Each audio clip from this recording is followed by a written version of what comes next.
반갑습니다.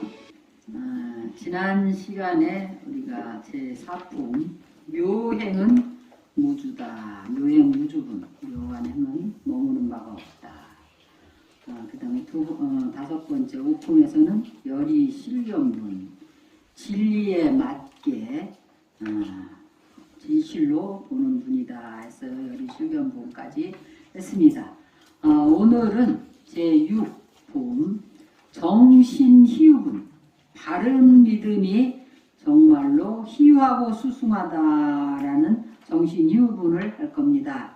한 번 이 법에 들어오면 인과 법이 다 공하여, 사람과 법이 다 공해서 모든 취하는 것을 온전히 여의어서 일체 있는 것에 뛰어나나니, 일체 있는 것을 초월한다 이런 말이에요. 어찌 작은 일이라 하리요 했습니다. 자, 우리 112페이지, 113페이지 한글로 함께 읽어보도록 하겠어요.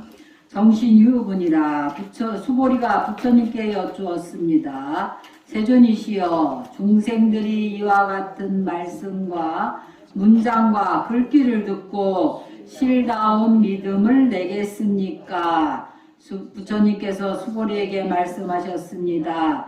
그런 말을 하지 마라. 열애가 열반에 든 뒤 오후 500세에 개를 지니고 복을 닦는 자 있으면 이 문장과 글귀에 능히 믿는 마음을 이로써 실다움을 삼을 것이니 마땅히 알라. 이 사람은 한 부처님, 두 부처님, 3, 4, 5 부처님에게 성근을 심은 것만이 아니라 저 한량없는 천만 부처님 저소에 이미 모든 성근을 심었으므로 이 문장과 글귀를 들으면 한 생각이라도 청정한 믿음을 낼 것이니라. 수보리여, 열애는 모든 것을 다 알고 다 보나니 이 모든 중생이 이와 같은 한량없는 복덕을 얻으리라. 왜냐하면 이 모든 중생이 다시 아상과 인상과 중생상과 수자상이 없으며 법상이 없으며 또한 법이 아니라는 상도 없기 때문이다.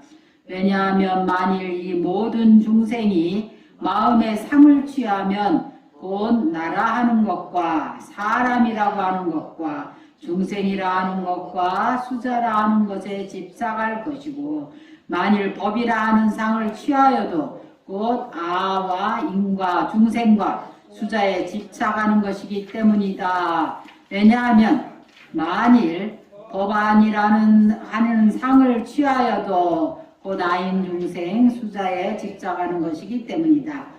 그러므로 마땅히 법을 취하지 말며 법 아닌 것을 취하지도 말아야 한다.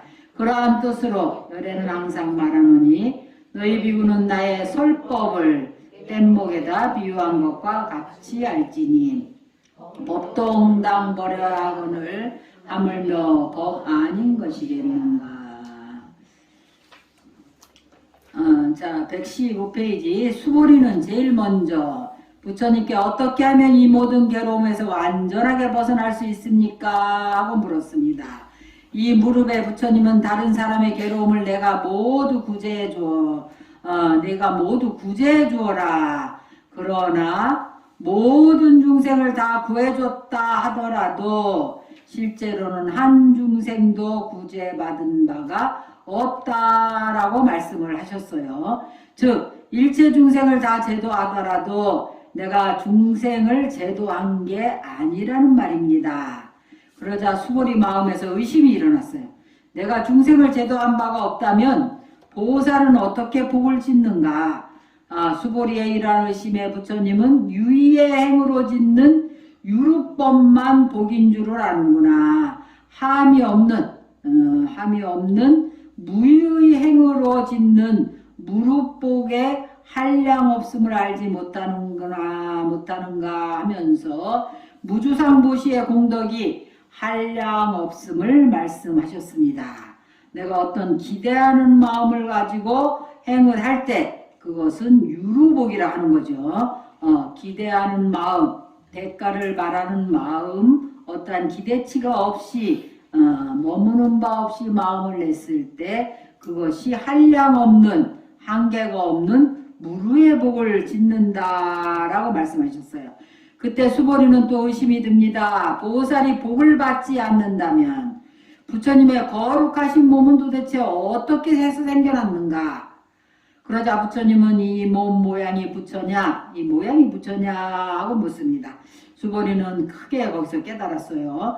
눈에 보이는 것, 귀에 들리는 것, 코로 냄새 맡은 것, 혀로 맛보는 것, 손으로 만져지는 것, 생각으로 아르마리를 할 수 있는 것으로는 그러한 상이 있는 것으로는 열애를 볼 수가 없습니다.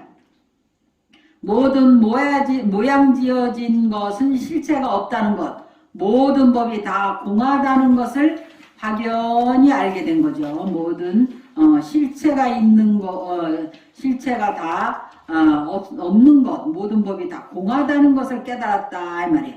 그런데 또한 수보리가 걱정이 됐어요. 나는 20년 동안이나 거룩한 부처님을 모시고 수행 정진해서 오늘 이렇게 부처님 말씀을 깨달을 수가 있지만 저 미래에 부처님이 계시지 않는 세상에서 이런 말씀을 듣고 따르는 자가 있겠는가 하고 걱정을 했습니다. 인과의 이치에 따라 좋은 씨앗을 심어서 좋은 열매를 거두려는 것이 모든 사람의 목표입니다. 그러나 금강경은 여기서 한 발 더 나아가는 가르침을 가르쳐 줍니다. 좋은 씨앗과 좋은 열매 또한 결국에는 윤회 굴레에 속박되는 것이므로 어떠한 씨앗도 심지 않고 어떠한 과보도 받지 않는 대자유의 경지로 나아가라고 말씀하십니다. 지금까지는 좋은 씨앗을 심으려고 노력을 해왔다면 이제부터는 좋은 인과에 대한 상마저 버린 곳으로 한 걸음 더 나아가라는 것입니다. 거기서 백척간두에 진일구하라. 우리가 어떠한 그 인과에 대한 그런 개념적인 그런 상조차도 버려야 한다라고 말씀하셨어요. 그러나 예나 지금이나 사람들은 상을 버리는 것은 고사하고 인과의 이치조차도 제대로 알지 못합니다. 버릴 것도 없다 이 말이에요. 왜냐면 인과를 모르기 때문에 내가 어떤 씨앗을 뿌렸는지조차도 기억도 못하기가 대부분이고 나쁜 인을 지어놓고는 좋은 인을 지었는 줄로 착각에 빠져서 돌아온 과거가 억울하다고 푸념을 합니다. 중생의 수준이 이렇다는 것을 아는 수보리는 부처님의 가르침이 너무나 희유한 경지인지라 걱정스러운 마음이 이렇습니다. 과연 세상 사람들이 부처님의 이러한 말씀을 믿을 수가 있을까? 중생이 과연 이토록 걸림없는 대자유의 경지를 증득할 수가 있을까 하고 수보리는 부처님께 물었죠. 실다운 믿음을 낼 수가 있겠습니까? 하고 물으니까 수보리가 부처님께 여쭈었습니다. 세존이시여, 중생들이 이와 같은 말씀과 문장과 글귀를 듣고 실다운 믿음을 낼 수가 있겠습니까? 하고 여쭈니까 사람들은 뭔가 신적인 존재에 의지해야만 마음이 편안해집니다. 그런데 부처님은 세상의 모든 것, 심지어는 부처님 자신에게 의지하는 것조차도 버리라고 했어요. 그래, 그것을 버려야만 완전한 자유와 행복이 찾아온다라고 부처님께서 말씀하셨습니다. 관념이든 형상이든 이제껏 의지하던 그 모든 것을 깨뜨리라는 것이 부처님의 말씀이다 이 말이에요. 그래서 부처님의 그런 관념이나 모든 형상을 깨뜨리라는 부처님의 말씀을 듣고 수보리는 사람들이 과연 이 말씀을 알아들을 수 있을지가 걱정이 되었던 것입니다. 사람들은 여기서 기도하면 대학에 붙는다. 나를 믿으면 병이 낫는다. 이렇게 빌면 사업에 성공한다와 같은 말들을 들으면 그 말을 믿고 의지하고픈 마음이 생깁니다. 혹은 나를 믿지 않으면 지옥 간다. 이렇게 하지 않으면 큰 사고를 당한다라는 말을 들으면 두려운 마음이 듭니다. 이것이 우리 중생들의 수준이라는 거예요. 그러한 중생이 모든 상에는 실체가 없음을 깨달을 때 비로소 참 세상을 보게 된다는 부처님 말씀을 듣고 믿음을 낼 수가 있을까요? 그것도 부처님께서 계시지 않는 상황에서 말입니다. 하지만 부처님께서 수고리의 이러한 걱정을 한마디로 물리쳐 버리신 거예요. 부처님께서 수고리에게 말씀하셨습니다. 그런 말 하지 말라. 열애가 열반에 든 뒤 후 500세에 어떤 사람? 계를 지니고 복을 닦는 자. 계를 짓는다는 건 뭡니까? 청정한 행을 한다는 얘기예요. 계를 지킨다는 것은 신구의 몸과 말과 마음을 단속할 줄 아는 사람, 절제할 줄 아는 사람, 청정하게 지킬 줄 아는 사람을 말하는 겁니다. 그리고 뭘 한다? 복을 닦는 사람. 복을 닦는 사람도 많지만 우리 절집에 보면 복을 닦는 사람 엄청 많죠. 근데 밖에 나가보면 어때요? 복을 왜 닦아야 되는지조차 모르는 사람도 있어. 나만 잘 먹고 잘 살으면 되지. 우리 가족만 잘 챙기면 되지. 뭐 굳이 남까지 생각을 해야 되느냐라는 거기까지 미처 생각이 안 돌아가는 사람도 뭐 동물들은 말할 것도 없고 그죠? 동물들은 무슨 중생이에요? 수보 중생이다. 자기가 동물은 무슨 과보? 어리석음의 과보로 동물로 태어나는 겁니다. 그래서 동물로 태어나서는 자기의 업보를 받기만 하는 중생이다. 그러니까 뭐 다른 일을 이롭게 한다 이런 생각, 타인을 이롭게 한다 이런 생각 잘 못하죠. 그리고 천상계에 있는 중생들도 복을 받기만 한다. 그래서 복을 다 받고 나면 어떻게 될까? 복진타락한다 그래. 복을 다 받고 나면 떨어질 일만 남았어요. 그래서 우리 사람도 그러죠. 어렸을 때 부모가 자식한테 너무 잘해주면 좋을까 안 좋을까? 안 좋습니다. 왜? 우리가 태어날 때 전생에 우리가 지은 것에 의해서 우리가 은행에 얼마나 저금을 해놨는가? 정기예금을 3천만 원 해놨다. 그럼 일생 동안 3천만 원밖에 못 쓰는 거야. 근데 어려서 다 쓰고 나면은 나중에 쓸 게 있을까 없을까? 나중에는 부모님도 안 계신 데다 엄청 어렵고 빈궁한 삶을 살게 된다. 근데 젊어서 고생은 사서도 한다 이러죠. 어려서 고생을 많이 하고 그러면 이 아이가 경험치가 쌓여서 단단해진다 이 말이야. 단단해져. 그러니까 웬만한 고생은 다 참고 넘길 수가 있다. 그리고 고생하는 것도 습관이 돼야 돼. 절약하는 것도 습관이 되고 그러다 보면 나중에 자기가 3천만 원어치 써야 되는데 어려서 별로 안 썼으니까 말년에 뭐가 나와? 말년에 쓸 복이 있다. 그래서 말년복이 있어야 된다는 사람이 그죠? 말년복이 있어야 그 사람이 늙어도 다른 사람들이 주변 사람들이 젊은 사람들이 그 사람을 좋아하고 귀하게 여기고 싫어하지 않는다. 그리고 말년에 기운도 없는데 복이라도 있어야지. 그죠? 기운이 없기 때문에 젊은 사람들 주변에 도움이 필요한다 이 말이야. 근데 복이 없으면 어때요? 밉상이야 밉상. 밉상이다 이 말이라. 그래서 사람들이 실실 피하고 싫어하게 된다. 그렇기 때문에 젊어서 고생은 사서도 한다. 그래서 복을 좀 지금 복을 받는 거는 전생에 지어놓은 복을 받는 거지만 또 지금 받기만 하면 내 생에는 어떻게 되겠어요? 가난하다. 그러니까 지금 복을 닦아야 될까 안 닦아야 될까?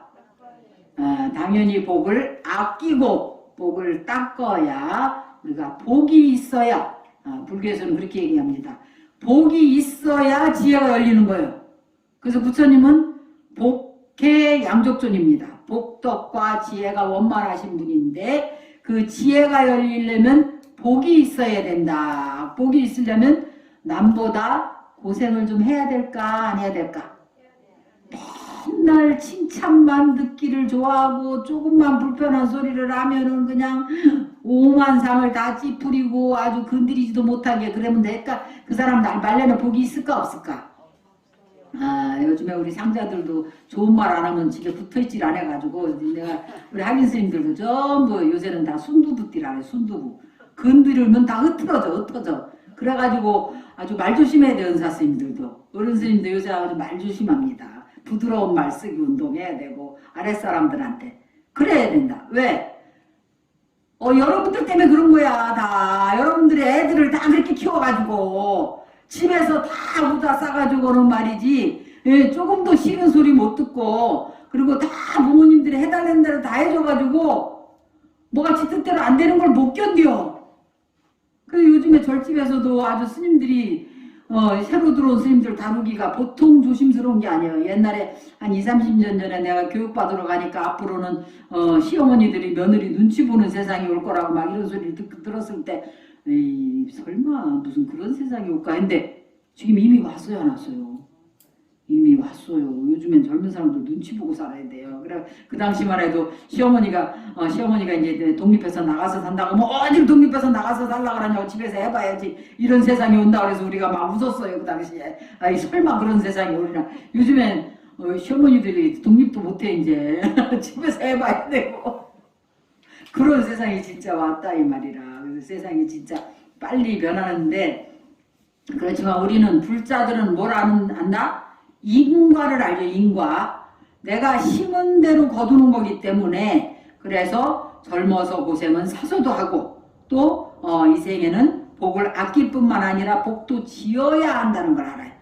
그래서 열애가 부처님이 열반에 든 뒤에 후 500세 부처님이 돌아가신 뒤 500세가 지나서도 개를 지닐 줄 알고 개를 지니면 마음이 어떻게 돼요? 몸과 마음이 청정해지고 안정이 된다는 거예요. 그리고 복을 닦을 수 있는 사람이 있으면 이 문장과 글귀에 능히 믿는 마음을 내어서 이처럼 실다움을 이게 진실이다라고 딱 믿고 받아들일 수가 있다 이 말이야.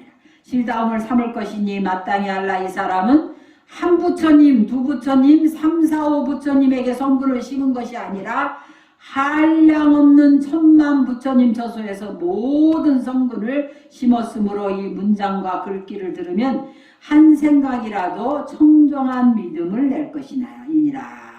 그래서 성불을 하고 깨달을 수 있는 사람들은 보면은 대부분 부처님, 불보살님께 많이 공경하고 공양을 올리고 승사, 시봉하고 받들어서 모시고 그런 사람들이 복덕이 있고 그 복덕이 쌓여서 공덕이 되고 공덕이 무르익어서 원만한 지혜가 열리는 거예요.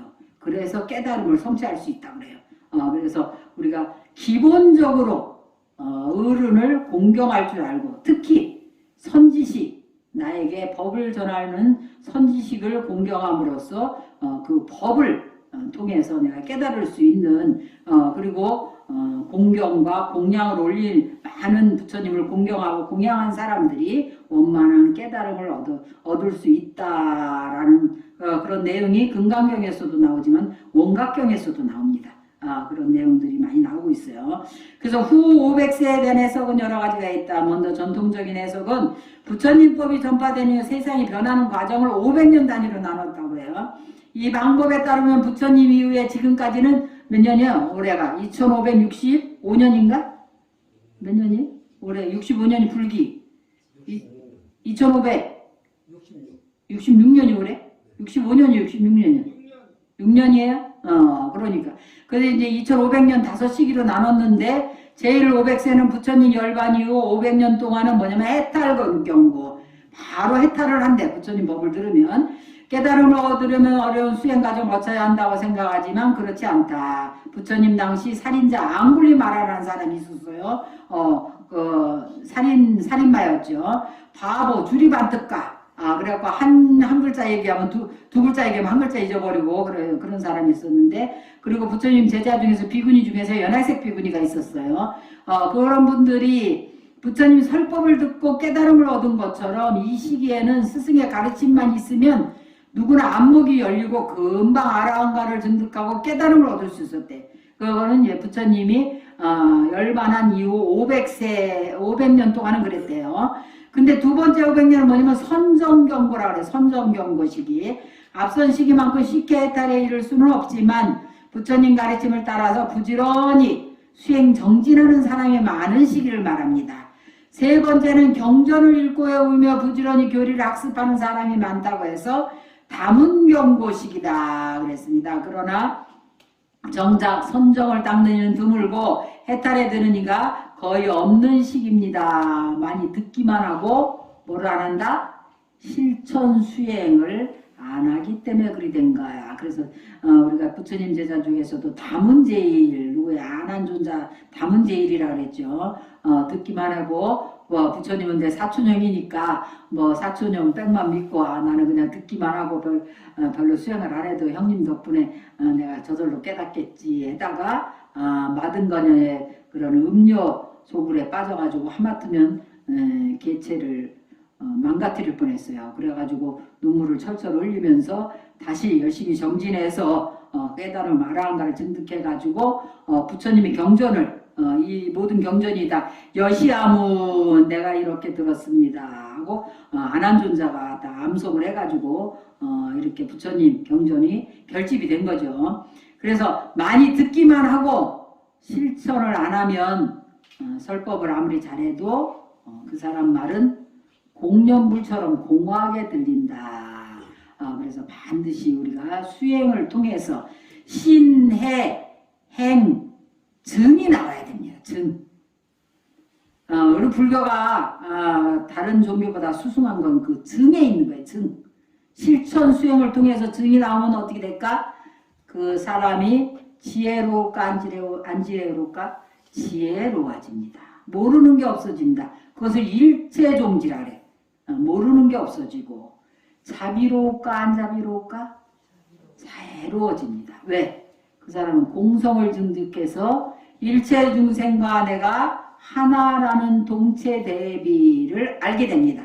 그래서 저절로 집착이 없는 마음, 허공과 같이 텅 빈 마음으로 일체 중생들을 다 포용할 수 있는 그런 마음과 힘과 그런 지혜가 생긴다 이 말이라.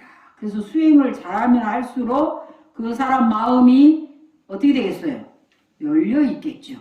마음이 열려 있고 품이 넓고 모든 사람을 포용할 수 있는 에너지가 틀립니다. 수행을 잘하면 에너지가 틀려요. 그래서 사람들이 보기만 해도 저 스님은 좀 확실히 좀 뭔가 틀리다. 우리가 큰 스님들 뵈면 그렇죠? 큰 스님들 뵈면 어때요? 느낌이? 내가 이제 선지식들을 많이 친견하러 다니고 이렇게 모셔봤는데 선지식들은 하나같이 느낌이 천진난만해. 뭐가 없어서? 망상분별이 없기 때문에 그렇게 천진난만하신 거예요. 그리고 편안하고 자애롭고 어떤 그런 뭉친 에너지가 없어. 우리는 왜 나부터도 딱 만나면 뭔지 모르게 강해가지고 말이지 뭐 말 안 들으면 한 대 맞을 것 같잖아, 그지? 그래서 여러분들이 꼼짝 못하고 내 말 듣는 것도 있죠. 예. 그런데 그런 큰 스님들 만나면은 에너지가 그냥 물 흐르듯이 편안하고 그냥 어린아이같이 천진난만해요.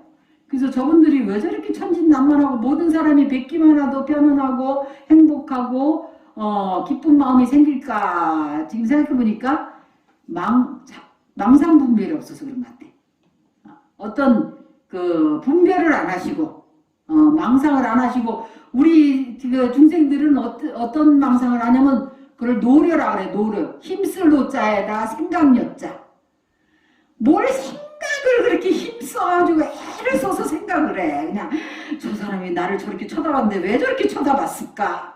아니 그 사람 그냥 지나가면서 쳐다본 거예요. 왜 쳐다봤는지 생각도 없어. 근데 자기는 혼자 막 힘을 써가지고 왜 저렇게 날 쳐다봤을까? 왜? 그거를 노려라 그래. 노려. 힘쓸 노자, 생각여자.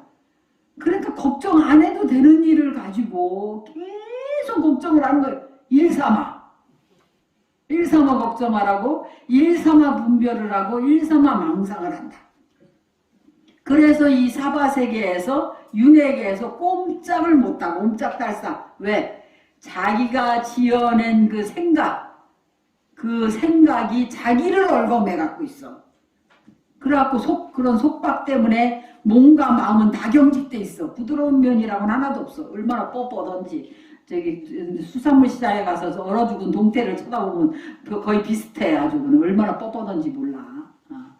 그래서 우리가 수행을 잘해서 행을 통해서 노는 입에 염불이나 좀 하시오. 그렇게 생각 애써서 그 걱정 근심하지 말고 망상분별하지 말고 그러면 우리 몸과 마음이 저절로 자애로워지고 공성을 증득해서 집착이 사라지고 모든 사람들이 보면 그 사람과 하나가 돼. 왜? 아무 생각이 없기 때문에. 그래서 그 최고의 수행의 경계에 올라가면 무슨 지혜라 그러냐면 대원경지라 그래. 대원경지. 맑고 깨끗한 거울과 같이 된다. 그래가지고 누가 오든지 하나가 되는 거야. 우리 행자님은 행자님과 하나가 되고 보살님은 보살님과 하나가 되고 그 사람의 가고는 그냥 텅 비어 있는 거야. 가고 났는데 뭐 애써서 그 사람을 해라고 저 사람이 왜 나한테 와가지고 저런 말을 하는지 뭐 이런 생각도 없어요. 그냥 맑은 거울처럼 그러니까 누구든지 그 앞에 가면 어떻게 될까? 하나가 되는 거야. 맑은 거울 앞에 가면 그냥 나밖에 없죠? 하나가 되는 거예요. 그렇기 때문에 우리가 수행을 많이 하게 되면 대원경 크고 원만한 거울과 같은 지혜를 증득하게 된다. 그래 수행을 해서 증득이 나와야 돼. 증득이 나와서 몸과 마음이 편안한 가운데 모든 사람과 하나가 되는 동체 대비를 실천할 수 있는 그래서 불교가 수승한 종교인 거예요. 그래 네 번째 500세에는 부처님을 믿으면 복이 된다고 해서 절을 세우고 탑을 쌓고 갖가지 복을 구하는 불사가 형성되는 시기래. 불사를 엄청 많이 짓는다 이 말이야. 그것을 이제 탑사경고, 불사경고의 시기라고 부릅니다. 이때는 불사는 좋아하는데 공부하는 이는 적고 선정을 닦는 이도 찾기가 어려워서 해탈이 요원해지는 시기다 그랬어요. 그리고 마지막 500세, 다섯 번째 500세는 불법이 쇠퇴하는 시기입니다. 복을 바라는 것일지언정 불사를 하던 수준에서부터 후퇴해가지고 절 재산을 가지고 싸우는 시기가 온다는 거예요. 부처님 말씀을 팔아서 서로 다투고 분열을 합니다. 이때를 투쟁경고의 시기라고 합니다. 금강경에서 말하는 후 500세는 다섯 번째 말법시대를 일컫습니다. 말법시대 2500년이 지나면 이제 말법시대에 들어가는 거예요. 그러나 이런 시각과는 또 다른 입장도 있답니다. 후 500세 글자 그대로 부처님 열반하신 후 500년이 지난 즈음이라고 말하는 그런 해석이 있는데 부처님이 임말하신 뒤에 4,500년을 분기점으로 소승불교는 형식화되어서 변질이 됐대. 그로 말미암아서 대승불교 뭐예요? 보살승, 바람일승입니다. 육바람일 행을 해서 일체 중생과 내가 함께 성불하겠다는 보살승에 그런 대승불교가 후 4,500년 후에 이제 등장을 했다는 거죠. 부처님의 가르침을 해석하는데 많은 이견이 생기고 교단이 불안정해진 시기입니다. 어느 관점에서 보든지 간에 후 500세는 사회가 혼탁하고 교단이 붕괴되고 정법을 분간하기 어려운 혼란의 시대라고 이해하면 되겠습니다. 그래서 어쨌든 후 500세는 지금 이제 어지러운 세상이 어지럽고 교단은 붕괴되고 어떤 것이 정법인지 어떤 것이 사법인지 사입이 그러잖아요. 비슷하지만 아닌 것이 사입이란 뜻이에요. 비슷하지만 그래서 지금 불법을 김자해가지고 자신이 교주가 돼서 불교하고 비슷하게 만들어진 그런 종교가 많이 있죠. 그런 종교들이 오히려 엄청 성하는 경우가 많이 있어요. 그것이 지금 이 말법 시대의 현상이다.